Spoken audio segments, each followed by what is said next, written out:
Hello guys. ඔයගොල්ලෝ අහලා තියෙනවද සමහරු කියනවා ඒ තාරකා විද්‍යාවට මෙච්චර වියදම් කරන්නේ. ඒ ඇස්ට්‍රොනොමි වලට මෙච්චර වියදම් කරන්නේ. ඇමරිකාව වගේ රටවල් බිලියන ගණන් වියදම් කරනවා මේකට. ඉතින් ඒකෙන් පුළුවන් නේද අපිට ඊට වඩා වැදගත් වැඩ කරන්න කියලා. මම ඔයගොල්ලන්ට ඒකට එක උත්තරයක් දෙන්න මේ විදිහට. මේක එක හේතුවක්. හරිද? ඔයගොල්ලන්ට පේනවද මේ ආවර්තිතා වගු? මේ ආවර්තා වගුවේ තමයි පෘථිවියේ තියෙන මෙච්චර කල් හොයාගෙන තියෙන මූලද්‍රව්‍ය ටික තියෙන්නේ. මේ මූලද්‍රව්‍ය වලින් අපි එක එක ප්‍රයෝජන ගන්නවා. හිතන්න ඔයගොල්ලන්ට පේනවාද මේ රතු පාට කරලා තියෙන මූලද්‍රව්‍ය ටික. මේ මූලද්‍රව්‍ය ටික අනාගතයේ අපේ පෘථිවියෙන් අතුරුදහන් වෙලා යනවා. අතුරුදහන් වෙන්නේ ඡය වෙනවා. ඡය වෙලා යනවා. ඉවර වෙනවා.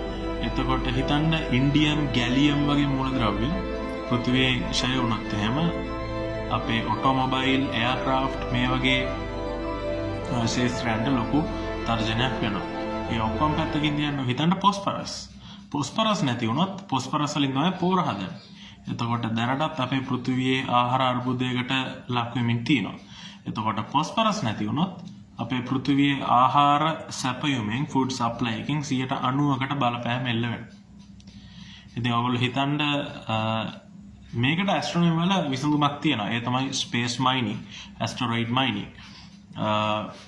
අපේ පෘථිවිය වටේ තියෙනවා ඊටාම ළඟ කක්ෂවල ඇස්ටරොයිඩ්ස් ග්‍රාහක. මේ ග්‍රාහකවල පොස්පරස් මේ වගේ මූලද්‍රව්‍ය ඊටාම සංචිත වශයෙන් තියෙනවා. ඉතින් ඇස්ටරොයිඩ් මයිනින් එහෙම නැත්නම් ස්පේස් මයිනින් වලින් කරන්නේ යානා මේවට යවලා මේකේ තියෙන මූලද්‍රව්‍ය පෙරාගෙන පෘථිවියට ලබා ගන්නවා. කෙනෙකුට හිතන්න පුළුවන් මේක කරන්න බැරි වැඩක් නේ කියලා. ඇත්තටම නෑ.